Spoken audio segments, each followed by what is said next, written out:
first off, it's an honor to represent District 9 in the South Carolina House, which includes Pelzer, West Pelzer, Williamston, and half of the city of Anderson. Sometimes I call it the better half of the city of Anderson. When I speak to groups, I get to explain what District 9 really is. And so I tell them to go to the world's largest flea market and drive 15 minutes in either direction, and that's still District 9. And so it's a very diverse district, but it's an honor to represent. What I really wish I would have known going down there, I wish I would have known the other 18 freshmen that I would be serving with before. And working with freshmen, are y'all like your own group? Do the freshmen work together pretty tightly? We do. So we have a freshman president, which is Representative Luke Rankin, or a freshman chairperson out of Lawrence County, and we collectively elected him to that role. And so he is kind of our liaison to the Speaker's office or to leadership to discuss maybe what some of our priorities are. And yes, we stick together. We do a lot of events together. We do a lot of trainings together. So yes, we're a very tight-knit group. Serving as mayor, I already knew that my knowledge pool was going to be very shallow and long. I would have to talk about a lot of different things in a given day.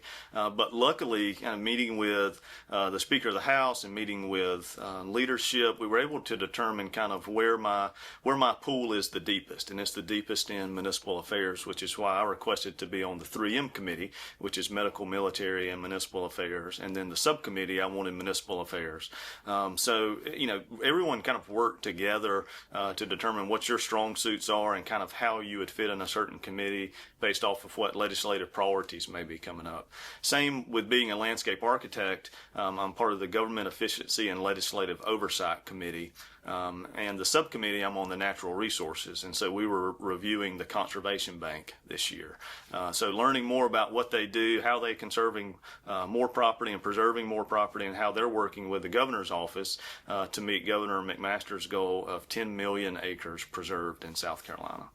And that's always been something that you were interested in, even before you ran for Absolutely. Again, as a landscape architect, it's about preserving, the A+ parts of a property or a region or a state, which is why our 49 state parks, I believe, are some of the greatest in the country. And preserving property, again, as a landscape architect, is something that we look to help kind of curb growth or have smart growth areas. We know what properties we want to preserve, and the Conservation Bank is doing a phenomenal job of implementing that. Challenges. Definitely number one on the list with everyone I talk to is growth. And what do we do with annexation priorities? What do we do with infrastructure and roads? And so we're working on some draft legislation for impact fees to expand that length to 8 years. Currently it's 3 years once you start collecting. So that would give communities that have impact fees a little longer to spend those funds. The other would be allowing road resurfacing to occur with impact fee money. Currently that's not allowed. You can build turn lanes with it, but you couldn't resurface the travel lane through. So hopefully we can get some legislation through that would be able to use impact fee funds for that. And impact fees aren't even a player in your district, right? That is correct. Impact fees are not a player. People keep saying use impact fee money. There's not any impact fee money. There's not any impact fee money. And a lot of the schools will benefit greatly from those too, right? The schools can have their own impact fee funds if they desire to do so, as well as the county. But yes, after the failure of the penny tax, everyone kind of started wanting to talk about impact fees. Great discussion to have, but it couldn't be used to resurface roads with in its current form. And even in a revised form, the kind of money they were talking about would be raised by the penny, won't be raised by impact fees, right? It would not. Kind of my rough calculation was an impact fee would have to be around $25,000 per household to even put a dent in it. But that's over probably a 15-year period. I think Anderson County has had about 1,500 building permits pulled for new residential construction. If we have 15,000 in the queue, well, that's 10 years, and the impact fee is only for 3 years. So we've got to move. We've got to move the needle on how impact fees can be used, but then also that time frame. They're being used in a lot of other places already, though, right? Absolutely. Yep. So it's not going to chase too many developers off when they're already having to pay for it. Well, and I guess you're trying to find a balance between a homeowner not getting stuck with an extra of 40 or 50-year mortgage rather than. Exactly. And there are some other ways that I think that we're looking to help with the annexation and growth. I think some communities have done a really good job of defining the boundaries of where they want growth to occur. I think Berkeley County has done a really good job of identifying 50% of the county that they want to preserve. And so it kind of helps guide their planning commission as to where growth needs to go or can go. Lawrence County has done a good job of kind of overlaying their water, sewer, fiber plan so that they know where growth is going to occur, so that they can address those areas with small area plans or master plan developments rather than just addressing those each time they come before the planning commission. Annexation is always one that gets talked about, specifically in District 9 with the cities growing. But even more so in Pickens County and York County, how some of those communities continue to grow. It's tough to explain, but all city residents are also county residents. And so there needs to be some sort of discussion amongst the counties and the city as to how annexation works, how it works in the future. And there's some draft legislation that would allow annexation in its current land use. And so an agricultural property, if annexed, would be annexed as agriculture, and then it could be rezoned to something else by the city. So there's some draft legislation. I hope it can get some movement. But yeah, every constituent that I talk to in District 9, it's infrastructure and growth, and how do we address those two? Well, that annexation, y'all can't actually just come in and tell people no annexation. Y'all have to kind of work within what you've got and try to fine tune. That's right. Yep. And working with the Association of Counties and the Municipal Association to determine why that law needs to change and what new annexation would look like. Again, it's a very delicate subject for those that have been in local government leadership, because we believe in home rule, and we believe that our cities and our counties know best. I think we need more civility between the municipalities and the counties across the state, so that they can have open dialogues and discussions about what growth looks like within their own region. Everyone wants to talk about roads, including the Modernization Committee, which we have a member of the Anderson County Delegation sits on that, Representative Don Chapman. So they held meetings across the state with not only DOT leadership but local leadership and the public to talk about how we could modernize SCDOT, what that looks like, how do we get more money back to our C-Fund committees so that we can implement paving within our local districts and not wait on the state to do so. I do think that Anderson County has done a great job of identifying the roads, what the pavement looks like, what the growth potential is for those areas, and which roads need to be paved first. So we have a roadmap in front of us. We just need the funds to do so. It's a pretty phenomenal amount of funding that's needed, though. That's the thing. It is when you're talking that you need $300 or $400 million today to repave all the roads. It's a significant amount of funding. I'm hopeful that with recurring funds and non-recurring funds that are in the surplus this year in the budget, that we'll allocate those to infrastructure. And specifically, I would love to see that money come back to our individual counties so that we can start implementing road paving projects immediately.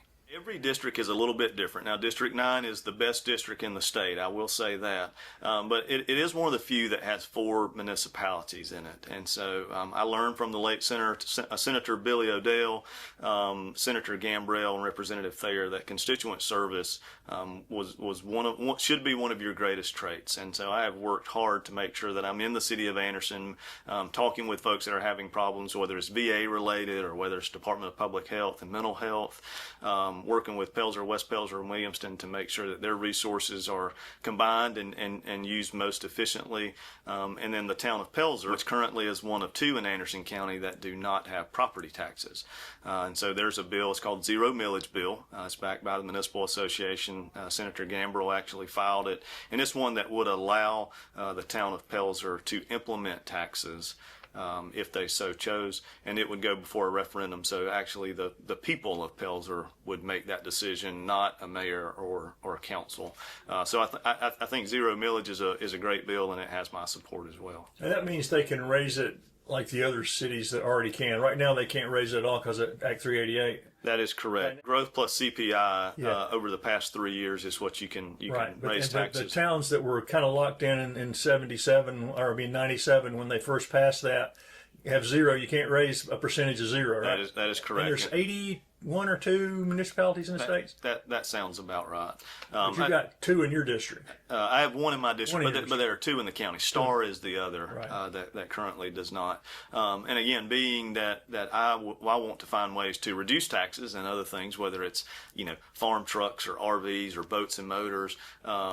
Again, home rule and the locals know best. And so if the town of Pelzer residents want to implement a tax to provide additional police protection or parks or pave their own roads, then I think it should be up to them to do so, not at the state level and not at the county level. It's the old adage that, you need $0 of services to get you 0 services. So if you want to have any services, you're going to have some money from somewhere. That is very true.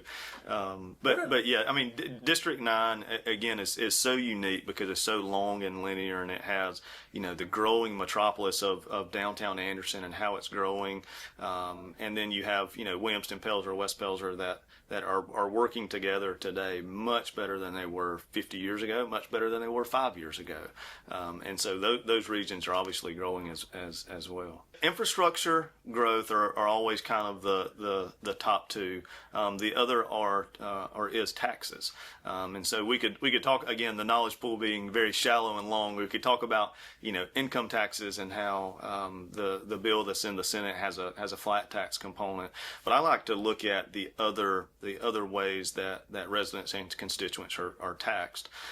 So for example, a Ford F-150 is taxed at 6%, but a Ford F-250 is taxed at 10.5%, which means that our farmers or those that have small businesses that have larger trucks are taxed more. And so how do we find ways to, again, cut that red tape, get those taxes down? Same with boat and motors. They're currently taxed at 10.5%, and they're taxed separately. So the vessel and the motor are taxed separately. So there's a bill that has passed the House that is now in the Senate that would put those together and would reduce it to 6%. The way that those things affect or impact District 9 is that I have to work very closely with the county treasurer's office to determine what the impacts to the county budget will be. So for instance, combining the boat and motors over the course of 3 years will reduce Anderson County's general fund taxes by about $400,000. And so again, working closely with county staff, county elected officials to let them know this discussion at the state level is going to impact what funds you have available to spend as well. You mentioned the 10.5. That's sort of the magic number that's the industrial baseline, and it's spun out into people doing fee in lieu of to bring pretty much any company in Anderson County you look at, Michelin, Bosch, Arthrex, anything that's here now and running was a fee in lieu of, because we have on a baseline the highest industrial tax in the country at 10.5%. Have you talked to anybody in Columbia who's thought about putting forth a bill to bring us down? I think the lowest are Wyoming and Minnesota, or around 2% or something, to bring us down into. And again, I know what you just meant. The reason I thought of that, you just mentioned there's obviously a rollout on how that would affect everything. But has anybody even considered presenting tax to get rid of that 1898 or whatever it is, 10.5%, when the farmers didn't want any industrial? Yeah, I am positive that those conversations have occurred. I have not personally had those. Again, I think it goes back to finding where your knowledge pool is really deep at, and corporate tax structure is probably not one of my I just haven't heard anybody mention deepest it. points. And it's a great idea. It certainly hasn't been put forth in a bill at all yet. To my knowledge, it has not. And you're right. I mean, FILOs are one of those things that are being discussed, every month in probably all 46 counties. Some are using it, to attract new business. Some are using it to expand. My business is a product of an indirect product of FILOs, and I've told this story many a times, and I was actually fortunate to tell it in front of the Development Corporation of Anderson County. But because of Arthrex, my wife was able to get employment after being at home for 10 years with our children. But that employment at Arthrex allowed me to start my company. And so without Arthrex, without that, there wouldn't have been an indirect benefit of an additional job created. Let's say the state didn't go as low as Wyoming or Minnesota, the two low, but it went to maybe 4%. You could do away with FILOs, but it would also impact the people who are critical now that have small businesses or mid-sized businesses, somehow they'd get a benefit from it too.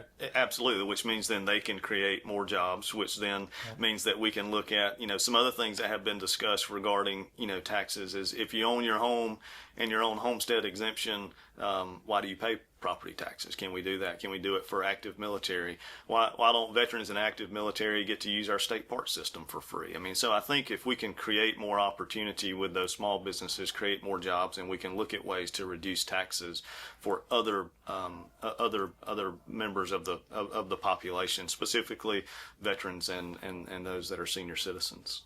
Was there anything else you had in mind that the calendar just ran out on that you wanted to get done this year? This first year was definitely drinking through a fire hose.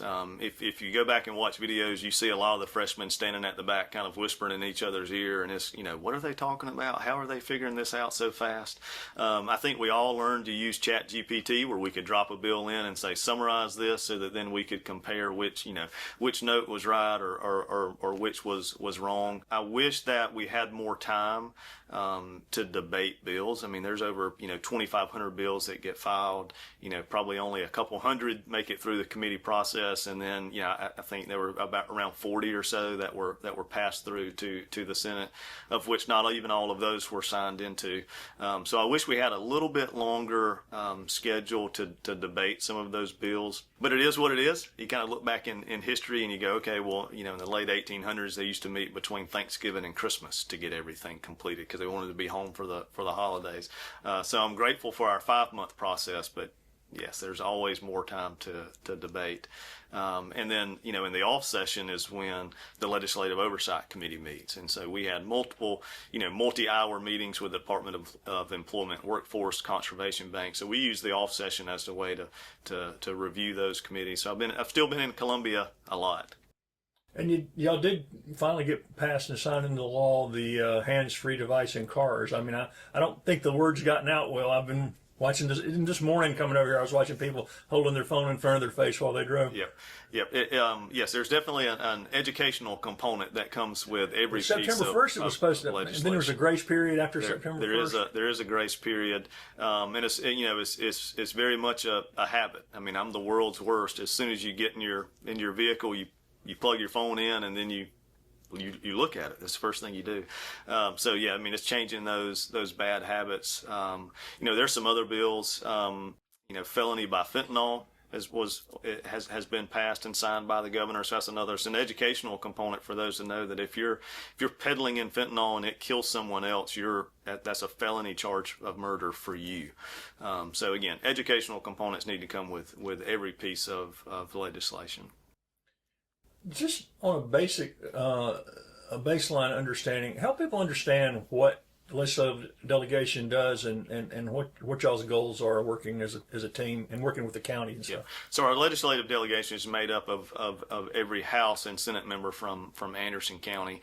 We appoint about 10 different boards that range from the Disabilities Mental Health Board to our local water boards, Big Creek Water, Hammond Water.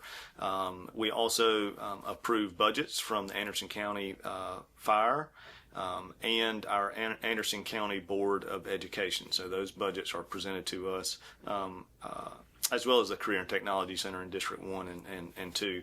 And so, yes, we are tasked with appointing those members that make decisions for those individual departments, as well as appointing a board that actually deals with road funding. So our CTC, which works with about $5 million in gas tax every year, is appointed by the legislative delegation. We meet twice a year in June and December to reappoint those members that are up, and in June we review the budgets for a July 1 fiscal year. What can citizens do to help you do your job better? Communicate. Transparency is always number one for me, and again, constituent service, having those conversations, but it's communicating the problems that you have. Again, whether it's related to the VA, or you have a medicine that Blue Cross Blue Shield is not covering and you don't understand why, we have resources that we can talk with those individual departments and help determine what's going on. You may need a death certificate that you can't get from the Department of Public Health. We have a liaison directly with with that agency that we can talk to. So communicating those problems. My cell phone number is public. You can always text me. I don't always answer if you call, but leave a message or shoot me a text. Hey, I need some help with this. Can you help? That's what we're here for. I signed up to serve 365 days, 7 days a week. I didn't sign up to take Christmas off or to only work January through May. I work all the time, and I believe that all members of our delegation and all members of the General Assembly are doing the same thing. We want to work together for the betterment of South Carolina, and it starts on your front porch. So communicating that. Pays $10,400 a year, which you get at once, which is taxed. Your insurance comes out of there, right? If you have health insurance with the state, that comes out of that as well. That's pretty much most of it. That is, and then if you're trying to find somewhere to stay during session, that comes out of it.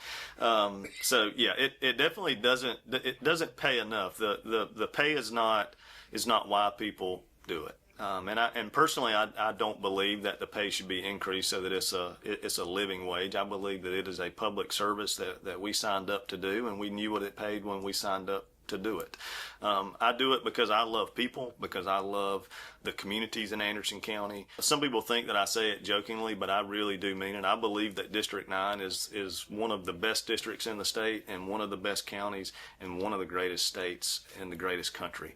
And I believe that if we work together, that we can show the world that South Carolina is going to lead when it comes to economic development, when it comes to growth strategies, when it comes to infrastructure. Well, and you sort of chose the old school path to public service. I mean, you were a mayor first, and then you ran for the state. You didn't just jump into the deep end without having any understanding of public service. Yeah, no, you're exactly right, and I say it all the time. The only requirements to be an elected official is residency in the area in which you're running for and a pulse.